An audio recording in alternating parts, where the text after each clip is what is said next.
Hoje pela manhã eu vou fazer o último trecho de Paulo aos Colossenses no capítulo 2, fechando essa série que eu montei, intitulada Permanecendo em Cristo, que vai do capítulo 2, verso 6 até o final do capítulo 2, o verso 23. Nós fizemos 3 mensagens anteriormente, essa é a 4ª, para fechar esse trecho de Colossenses. No domingo que vem eu vou começar uma nova série. Então vou procurar também fazer conexões com aquilo que a gente disse nas outras mensagens, antes de expor o texto sagrado aqui, conforme nós vamos ler daqui a pouco. Mas antes de ler o texto bíblico, eu quero chamar a atenção das crianças para uma coisa que eu acho que elas entendem muito bem. Qual das crianças aqui tem algum bichinho de estimação? Levanta a mão. Quem tem bichinho de estimação? Tem? Então eu vou falar de uma coisa que vocês já viram bichinho de estimação a fazer. Principalmente assim, passarinho, cachorro. Presta atenção. Tem bichinho de estimação que quando a gente tira ele de ficar preso, ele gosta de voltar para ficar preso? Quando o cachorro é solto para brincar, ele gosta de depois ficar preso em algum lugarzinho? Não, né? Passarinho também. Se você solta o passarinho, ele não gosta de voltar e ficar preso. Pelo menos isso não é o comum. Por que isso? Presta atenção. Porque animais, até os animais sabem que tem uma coisa muito gostosa que a gente não quer perder, que é liberdade. Liberdade é uma coisa que até os animais sabem que é gostoso aproveitar. O pastor vai falar hoje para os adultos sobre liberdade, mas olha que estranho. Eu vou falar que tem gente que na vida cristã não quer aproveitar da liberdade. Não quer aproveitar do fato de Jesus Cristo ter tirado a gente de uma jaulinha. E é isso que nós precisamos aprender sobre como é que nós curtimos, aproveitamos o tempo de liberdade. Tá? Então, vou pedir aos adultos que abrem em Colossenses capítulo 2, vou ler dos versos 16 a 23, e nós vamos falar sobre uma religiosidade, uma prática religiosa escravizante. Diz assim a palavra de Deus: portanto, não permitam que ninguém os julgue pelo que vocês comem ou bebem, ou os julgue ou com relação a alguma festividade religiosa, ou a celebração das luas novas, ou dos dias de sábado. Estas coisas são sombras do que haveria de vir. A realidade, porém, encontra-se em Cristo. Não permitam que ninguém tenha prazer numa falsa humildade na adoração de anjos, e na adoração de anjos os impeça de alcançar o prêmio. Tal pessoa conta detalhadamente suas visões, e sua mente carnal a torna orgulhosa. Trata-se de alguém que não está unido à cabeça, a partir da qual todo o corpo, sustentado e unido por seus ligamentos e juntas, efetua o crescimento dado por Deus. Já que vocês morreram com Cristo para os princípios elementares deste mundo, por que, como se ainda pertencessem a Ele, vocês se submetem a regras? Não manuseie, não prove, não toque. Todas essas coisas estão destinadas a perecer pelo uso, pois se baseiam em mandamentos e ensinos humanos. Essas regras têm de fato aparência de sabedoria, com sua pretensa religiosidade, falsa humildade e severidade com o corpo, mas não têm valor algum para refrear os impulsos da carne. Eu tenho falado nas outras mensagens dessa série, que o nosso tempo, diferente do que algumas pessoas pensavam que ia acontecer, é um tempo de bastante espiritualidade. Estou dizendo que é diferente do que as pessoas pensavam, porque no passado, muita gente achava que com o advento da modernidade, isto é, depois do período do iluminismo, as pessoas iam começar a se desligar cada vez mais da religião e não precisar mais dela. Só que o nosso tempo tem mostrado que espiritualidade está em voga. E até membresia de igreja está em voga, mas cristianismo não está em voga. Deixa eu explicar o que eu quero dizer. Eu tenho percebido como as pessoas, mesmo que não estão ligadas à igreja, elas gostam de procurar algum tipo de espiritualidade. Elas sentem que falta alguma coisa nessa área da vida delas. Então tem gente que procura por conta própria seguir algum tipo de filosofia. É assim que é chamada, de filosofia, né? De maneira de cuidar da sua alma ou do seu espírito. Um grupo menor, mas ainda significativo, tem se juntado a igrejas no nosso país. Mas um número muito pequeno dessas pessoas, as que buscam espiritualidade e as que se juntam a igrejas, de fato têm conhecido a Jesus Cristo. O meu ponto é dizer o seguinte: muita espiritualidade e maior membresia nas igrejas não é necessariamente igual a mais discípulos de Jesus.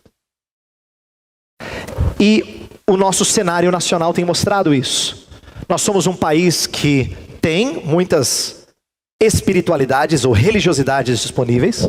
Tem mais gente se juntando a igrejas, curiosamente, do que em tempos passados. As igrejas evangélicas têm crescido a cada ano, mas não significa que mais discípulos de Cristo tenham aparecido.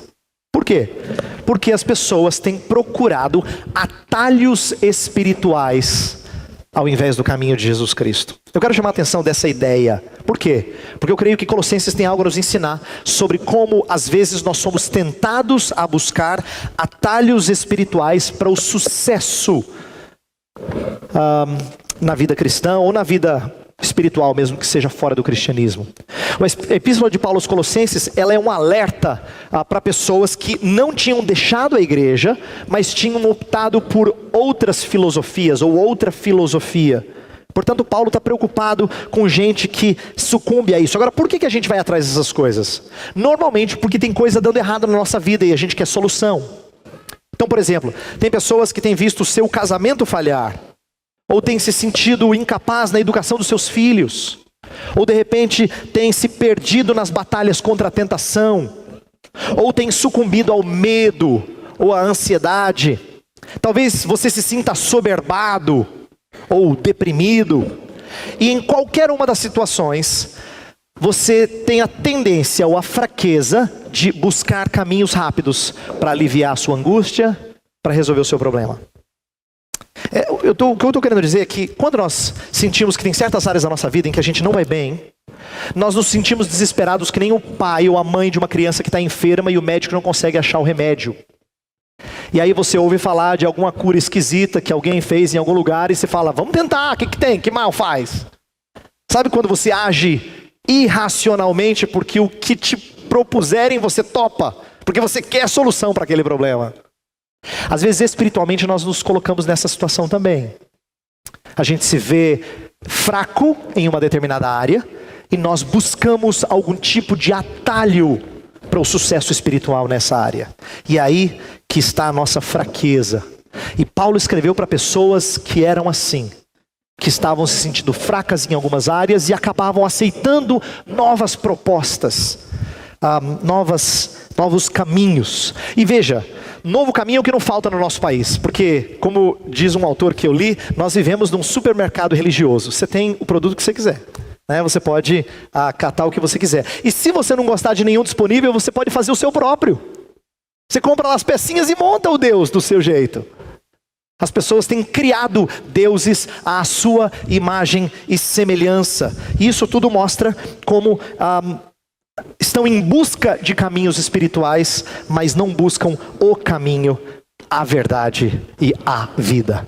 E é por isso que tem falhado e tem mostrado fraquezas espirituais, mesmo quando parecem fortes.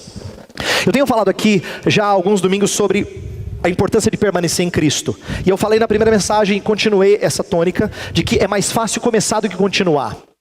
Todo mundo que pratica esporte sabe que fazer qualquer coisa que exija do seu corpo mais do que você está habituado, é fácil começar. Dura você continuar quando o corpo está pedindo para você parar. E espiritualmente é parecido. Nós temos mais facilidade de começar alguma coisa, mas nós temos dificuldade de continuar e terminar aquilo que nós começamos. Paulo então está escrevendo para encorajar cristãos que permaneçam em Cristo, que continuem no caminho, que não abandonem em prol de outras alternativas. E veja que Paulo está preocupado com isso desde o início do texto que nós começamos a estudar na série. Lá no versículo 8, se você tiver a sua Bíblia aberta, você vai ver que no verso 8, Paulo já faz algumas exortações que ele vai repetir no nosso texto de hoje. Ele fala assim, tenham cuidado para que ninguém os escravize a filosofias vãs. Esse tipo de alerta vai aparecer no nosso texto no versículo 16. Fala assim, portanto não permitam que ninguém os julgue. E no verso 18, não permitam que ninguém tenha prazer numa falsa humildade. Então a ideia é que Paulo sabe que tinha gente que estava propondo novos caminhos, e alguns cristãos de Colossos estavam aceitando. E esses eram caminhos segundo a tradição de homens. Verso 8 fala isso. Fala filosofias vãs e enganosas que se fundamentam nas tradições humanas. Veja o que diz o verso 22. Fala que se baseiam em mandamentos e ensinos humanos. Paulo está voltando no mesmo ponto. E ainda no verso 8 ele fala que por detrás dessas tradições humanas estão os princípios elementares deste mundo. E eu expliquei em uma mensagem anterior que aqui é a ideia de forças espirituais por detrás de atitudes humanas. E no verso 20 do nosso texto fala também que nós morremos para os princípios elementares deste mundo. O que eu estou querendo mostrar para vocês? É que Paulo começou esse assunto, aí ele falou de Cristo, mas ele tem que voltar nesse assunto e detalhar mais. Tamanha necessidade das pessoas acordarem para os perigos dessa nova filosofia, dessas novas alternativas de espiritualidade. Então o que nós vamos fazer nessa manhã é olhar com atenção para cada uma das características dessa filosofia lá na região de Colossos, para que nós respondamos a ela com o antídoto bíblico e cristológico que é colocado por Paulo nessa carta, tá? Eu já disse antes e vou repetir, que essa filosofia que estava rondando a igreja, não era uma filosofia que se encaixa numa religião ou noutra religião. Ela era mais típica de um sincretismo religioso. E normalmente o sincretismo pega mais gente, porque é igual comida por quilo, você pega o que você quer. Entendeu? Você agrada mais gente assim. O sincretismo religioso ele tem características diferentes. Então, algumas pessoas se apegam com umas coisas, outros se apegam a outras coisas, mas tem alternativa para todo mundo. E curiosamente, esse sincretismo religioso, ele propõe coisas distintas. Hoje eu vou falar de 3 delas que estão no texto: propostas legalistas, propostas místicas e propostas ascéticas. Então eu vou falar de legalismo, misticismo e ascetismo. Agora, antes de eu destrinchá-las, eu vou falar de cada uma individualmente.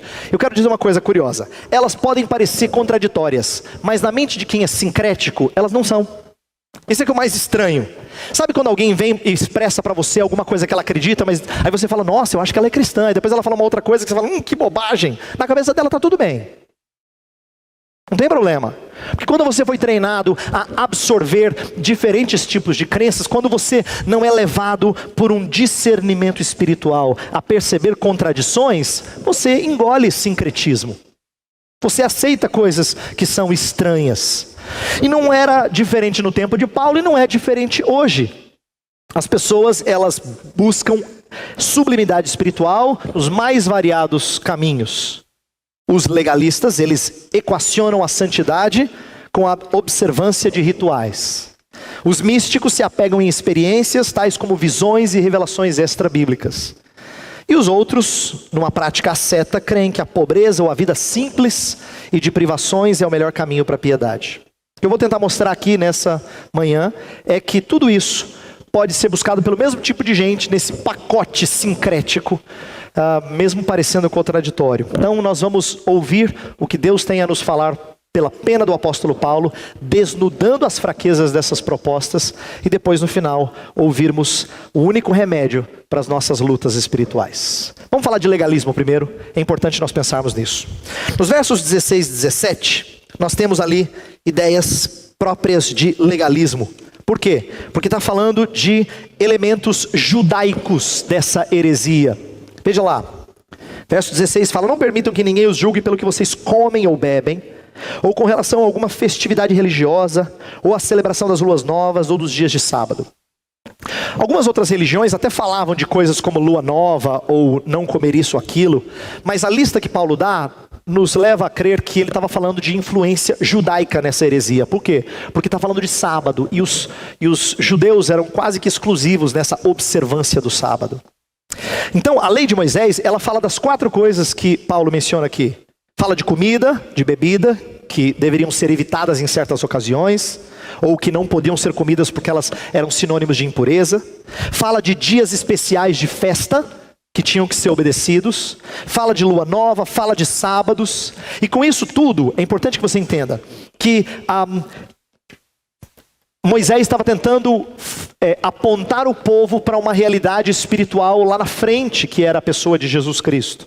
Mas no Antigo Testamento, eles tinham que observar essas coisas. O que a heresia colossense está fazendo? Está ensinando as pessoas a continuar observando essas regras como sendo indispensável para a sua plenitude espiritual. Então, em outras palavras, se você quer ser cheio do Espírito, se você quer ser forte espiritualmente, você tem que observar algumas dessas coisas.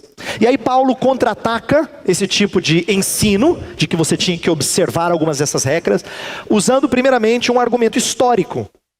Ele vai falar de sombra e realidade. Esse argumento histórico significa que as leis, elas foram importantes, mas elas já cumpriram o seu papel. E depois de cumprir o seu papel, elas não têm mais valor. Então Paulo vai mostrar que elas são sombras. Olha o verso 17, que ele deixa bem claro o que ele quer dizer. Não permitam que... 17. Estas coisas são sombras do que haveria de vir. A realidade, porém, encontra-se em Cristo. Perceba o contraste entre sombra e realidade. Paulo estava dizendo que a realidade que provoca a sombra é mais importante do que a sombra. Quando a realidade chega, ninguém fica olhando para a sombra, admirando a sombra, né? Você está esperando alguém chegar em casa, a pessoa chega e você fala, puxa, mas a sombra está muito legal. Estranho, né? Então, nós não atentamos para a sombra, nós atentamos para a realidade. A sombra é apenas para que nós tenhamos uma antecipação do que está por vir. E às vezes a sombra chega primeiro, né? Dependendo do direcionamento do sol, né? A ideia aqui, Paulo está tentando mostrar que essas coisas eram só símbolos, placas que apontam para um destino. Ninguém fica encantado com a placa. Todo mundo quer chegar no destino. E uma vez que você chegou no destino, a placa não é mais importante. Paulo está usando um argumento simples, mas que os colossenses haviam se esquecido. Aqueles, pelo menos, que estavam sucumbindo ao transitório, estavam ficando presos ao transitório. Outra coisa que Paulo argumenta também contra essas propostas de regras, essas propostas legalistas, é que normalmente quem propõe essas regras e entende que elas são importantes para a vida espiritual, eles se tornam críticos.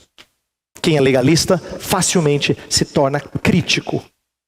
Ele julga o outro baseado na observância dessas regras. E essa crítica se torna muitas vezes soberba. Como a sua medida de espiritualidade é a observância dessas regras e rituais, o legalismo ele normalmente julga o outro como inferior a ele. A resposta de Paulo é que ninguém devia desprezar você. Você não devia se sentir inferiorizado quando você se apega à realidade antes do que à sombra. Agora, por que é importante eu ressaltar essas coisas? Porque isso não foi embora. Isso ainda existe. A igreja evangélica brasileira tem se encantado com sombras e com regras. Impressionante como são muitas as igrejas que gostam de se ater a símbolos do Antigo Testamento. Por quê? Porque tudo aquilo que é visível parece mais interessante, mais encantador. Então, se você tem uma arca, se você tem um candelabro, se você tem levitas, se você tem coisas dessa natureza, você se sente mais próximo de realidades espirituais. O evangelicalismo brasileiro também tem tido gente que tem causado divisões por causa das regras.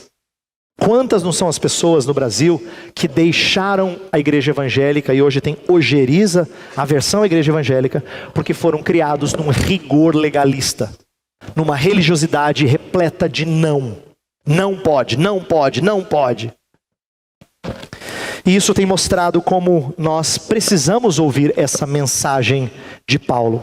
Mas talvez você diga assim, pastor, graças a Deus estou liberto disso. Esse não é um problema meu mais. Talvez já tenha sido, mas hoje não é mais. Não sou dessas coisas mais. Não tenho essa preocupação. Nossa igreja não está usando os símbolos do Antigo Testamento para prestar culto a Deus. Então como é que essa mensagem se aplica a nós? Lendo um livro sobre esse assunto, me chamou a atenção uma das aplicações dele, em que ele fala sobre como nós hoje em dia impomos coisas, como por exemplo comer. O que a gente pode ou não pode comer. E a gente talvez não faça isso por razões espirituais, entendeu? Estritamente ligadas à saúde. Mas como até essas imposições quanto à comida, que visam, presta atenção, que visam nos deixar bem conosco mesmos. e sermos aceitos e bem vistos pelo outro, até isso é religioso. Até isso é religioso. E ela mostra um tipo de prática legalista que às vezes nós impomos a nós mesmos e aos outros. Porque no fundo, o que nos motiva, muitas vezes, ouso dizer que na maioria das vezes, para qualquer tipo de dieta, é a gente se sentir bem.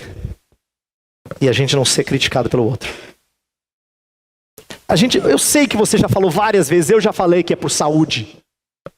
Mas no fundo a gente quer sentir-se bem e que o outro não nos despreze. E isso mostra como nós somos movidos por regras para que sejamos bem vistos. O legalismo é assim, ele tem regras porque ele quer ser bem visto, tanto por si mesmo quanto pelo outro.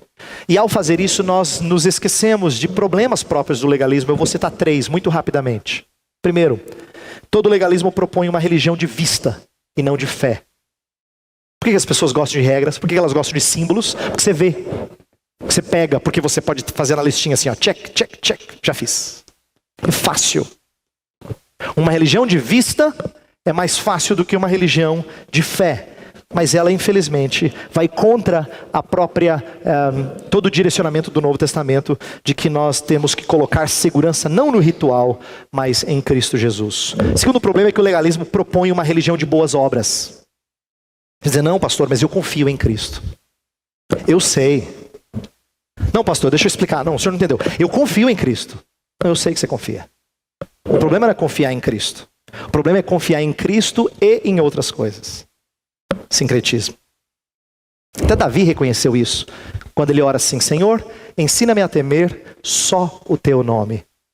Por quê? Ele sabe que ele teme a Deus. Ele é crente. Mas ele teme outras coisas também. Seu coração é dividido. E como o seu coração é dividido, ele mostra que ele está preso à religião de boas obras. E por último, o legalismo propõe uma religião escravizadora. E é isso que a gente leu na liturgia sobre Gálatas 5. Cristo libertou você, por que você se prende a regras novamente? Você não precisa se prender a regras para ser aceito por Deus e pelo próximo. Mas o legalismo tem disso e ele ainda está presente no nosso meio. Deixa-me falar da segunda característica dessa heresia colossenses, que é o misticismo. Veja só, o lado místico da heresia, ela tem tudo a ver com uma experiência religiosa subjetiva, mais profunda, mais superior, disse um autor que eu li. A ideia de você buscar alguma coisa que ninguém vê, é subjetivo, mas que deixa você mais espiritual, pelo menos aos seus olhos. Hoje em dia tem muito disso, de maneiras e cores diferentes. Por exemplo, tem aqueles que, por terem sucumbido a um misticismo oriental, de filosofias e religiões orientais, falam muito de luz interior, ou de energia positiva, ou de boas vibrações. Você já ouviu tudo isso, pelo menos desde a década de 60, bastante. Mas não é só esse tipo de espiritualidade que fala dessas coisas. Mesmo dentro das igrejas evangélicas existe um prazer, uma busca por coisas místicas. O que eu quero dizer por mística? Por experiência subjetiva. Ele falou comigo, pastor. Eu vi, ou coisas dessa natureza, que parecem nos deixar mais espirituais e mais fortes na caminhada cristã. O problema disso é que quase sempre, isso leva à soberba. E não sou eu que estou dizendo isso, é o apóstolo Paulo que está dizendo isso. Quando ele fala lá no verso 18, não permitam que ninguém que tenha prazer numa falsa humildade e na adoração de anjos os impeça de alcançar o prêmio. Talvez a melhor maneira de traduzir aqui seja a ideia de não deixe ninguém julgar você inferior porque você não tem essas experiências. Por quê? Porque quem vai atrás dessas experiências normalmente cria divisões de espiritualidade. Então ele é soberbo, ele julga, que nem no verso 16, assim como o legalista julga o que não cumpre as suas regras, o místico também considera como inferior, considera como desqualificado aquele que não tem as experiências que ele teve. O que eu quero mostrar aqui é que isso tem cara de humildade, mas na verdade é soberbo. O texto fala no verso 8. Tal pessoa conta detalhadamente as suas visões e sua mente carnal a torna orgulhosa. Ela parece humilde, mas na verdade ela é cheia de carnalidade. Por quê? Porque ela se infla com essas coisas. Alguns estudiosos falam que o que estava acontecendo ali, quando me refere culto aos anjos, e são estudiosos que pesquisaram muito para chegar a essa conclusão, provavelmente essa heresia estava trazendo práticas místicas de religiões de mistério, que eram comuns naquela região da Frígia. E eles, nessas religiões de mistério, eles tinham como se fosse contato com seres angelicais que visavam trazer o quê? Presta atenção. Proteção contra os males, os espíritos desse mundo e outros tipos de males. E presta atenção, todo mundo quer proteção. Todo mundo quer. Hoje em dia não é diferente quando as pessoas vão às igrejas pedir oração para que Deus as proteja do mal. O que eles estavam sucumbindo lá não era questão de pedir proteção pelo mal, porque todo mundo quer isso. Mas era a quem eles estavam pedindo proteção pelo mal. E eles estavam chegando a ponto de procurarem auxílio de anjos. Afinal de contas, anjos eram enviados por Deus para servirem o seu povo, então criou-se nessa heresia a ideia de que você buscava a proteção deles. O que eu quero tentar mostrar é que isso volta a acontecer geração após geração. Nós somos um país em que pessoas foram treinadas a pedir socorro a santos diferentes. Porque isso não é uma coisa só do século I. Você pede, e os gregos tinham os deuses que cuidavam de cada área, pois o catolicismo brasileiro tem os santos que cuidam de cada área. Embora não seja admitido, é um politeísmo. Nós pedimos socorro a deuses diferentes. Acontecia em Colossos, acontece no Brasil. E infelizmente a busca por espiritualidade acontece inclusive dentro das igrejas evangélicas. Quando estão atrás de visões, revelações, quando estão atrás de experiências. Perceba que, quando eu estou falando dessas coisas, eu não estou dizendo que vida cristã não tenha experiência profunda com Deus. Inclusive, o lado tentador dessa heresia é que todas as suas ênfases têm um lado bom.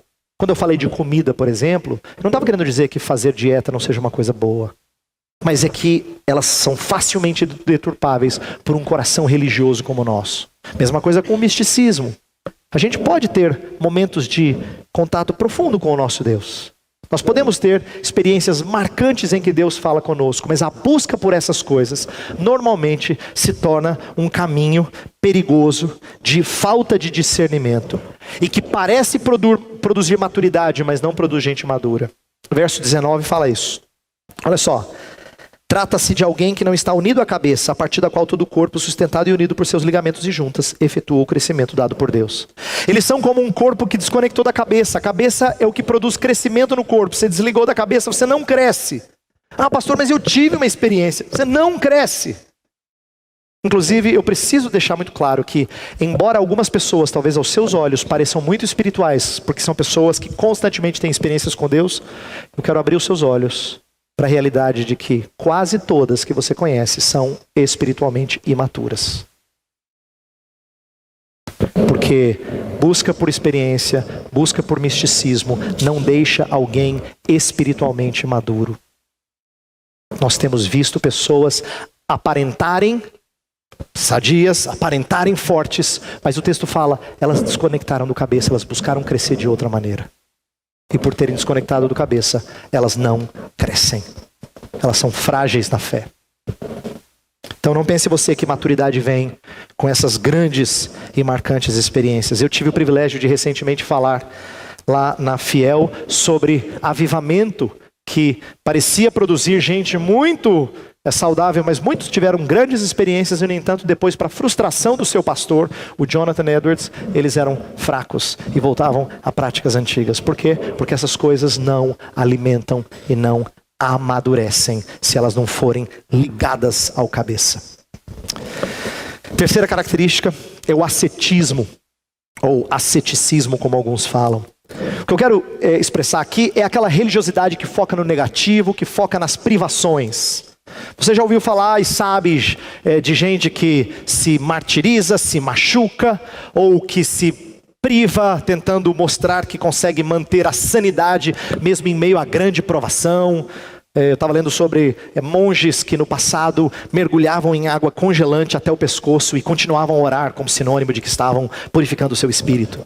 Esse tipo de coisa sempre teve na história da igreja, no movimento monástico, e mesmo em dias mais recentes tem gente que entende que privar-se disso, privar-se de certas coisas, parece o mais espiritual. Por exemplo, tem gente que dentro das igrejas evangélicas procuram viver segundo certos padrões da igreja primitiva e acham que não pode aquilo outro. E quando se privam de algumas coisas, elas se entendem mais espirituais, mas elas estão criando regras que perdem você de aproveitar as coisas boas que Deus fez. Isso aqui é uma coisa importante que nós temos que aprender com a nossa tradição. A Confissão de Fé de Westminster, que é o símbolo da igreja, o símbolo de fé da igreja que nós presbiterianos subscrevemos, ela ensina que tem certas áreas da nossa vida em que não tem certo e errado, elas são indiferentes, elas podem ser feitas com liberdade, contanto que sua motivação não seja pecaminosa.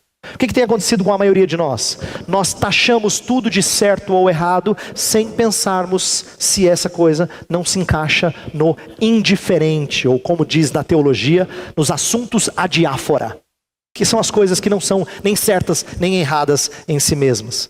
Às vezes o que nós criamos é uma série de regras e uma série de privações, porque a gente acha que ser privado é necessariamente ser mais espiritual. Agora, vou voltar de novo a falar a mesma coisa que eu disse antes. Todas essas características da heresia, elas sempre têm um lado que é quase correto. Você fala assim, nossa, é encantador, é atraente. Afinal de contas, o cristianismo não fala de mortificar os feitos da carne? Nós vamos estudar isso no capítulo 3 de Colossenses. Mortificar as obras da carne. Então, mortificação não é se privar, pastor? E aí que a gente precisa entender que a heresia colossense, ela tentava fazer as coisas aparentemente interessantes, quando na verdade elas eram errôneas. Por quê? Porque promoviam uma privação que perde das alegrias de Deus, e não uma privação que visa amor para com Deus. E qual é o problema do ascetismo? Paulo apresenta alguns, eu vou falar de 3 problemas bem rapidamente. Primeiro, essas coisas são passageiras. Verso 22, fala assim: todas essas coisas estão destinadas a perecer pelo uso. Elas são passageiras, elas não permanecem. Diferente do Evangelho de Cristo Jesus, elas são igual moda. E moda é um negócio engraçado, né? A gente pode investir o que for, daqui a 20 anos a gente olha para a foto e fala assim, que ridículo. Como é que eu podia me vestir daquele jeito? É moda. E esses ensinos são igual moda. Espera um pouquinho e passa. Você não pode se deter a essas coisas. Segundo problema com o ascetismo é que, de novo, ele também gera soberba. Parece humilde, mas na verdade, quando ele se priva para tentar alcançar um padrão espiritual, ele se torna exibicionista. Jesus falou que quem fizesse jejum não devia contar para esse ou para aquele. Mas frequentemente o ascético, ele acaba deixando escapar a sua espiritualidade. E aí ele se torna e se mostra soberbo. Mas o terceiro ponto, e eu quero focar um pouquinho mais nesse, é que o ascetismo, ele tem uma grande promessa que ele não consegue cumprir. Por isso a crítica de Paulo é que ele é ineficiente. Por quê? Presta atenção. O ascetismo, o rigor ascético, ele propõe fazer você vencer as suas lutas.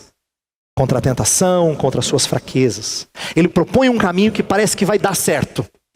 Algum tratamento rápido, dolorido, mas você sabe que normalmente o que é dolorido, ou o que tem gosto ruim, normalmente é o que mais funciona. Aí você diz, se é assim na medicina, deve ser assim também na vida cristã. Você tem aquela impressão de que remédio ruim é bom, né? Você tem a impressão de tratamento que dói, não, esse deve fazer efeito. Acho que é esse aí. E aí, ele propõe fazer você vencer na sua luta contra as suas tentações, os amores que você procura, mas na verdade ele não consegue. Finalzinho do verso 23, fala que eles não têm valor algum para refrear os impulsos da carne. Por quê? Porque tudo que o ascetismo, o rigor ascético faz, é lidar com o seu exterior. E o seu problema não é exterior, não está aqui. Isso aqui só expressa as coisas daqui. Só expressa as inclinações e os problemas do coração. E se você não for para um cirurgião cardíaco, espiritual, você não resolve esses problemas. Você não resolve esses problemas.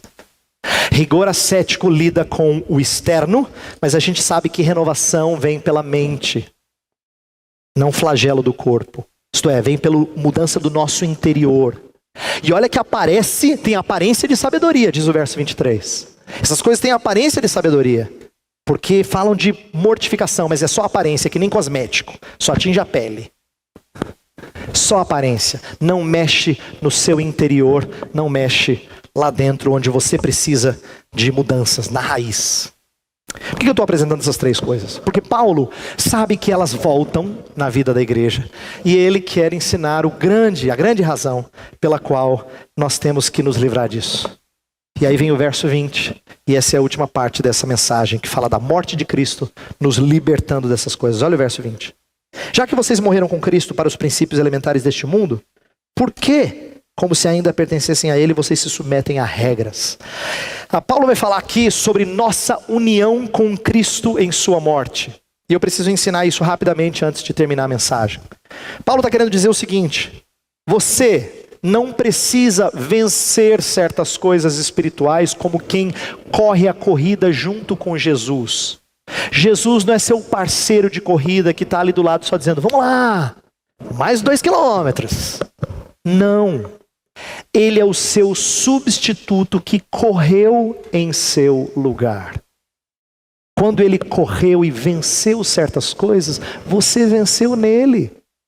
E se você venceu nele, você não precisa tentar correr de novo, só para mostrar que você pode. Primeiro, você não pode.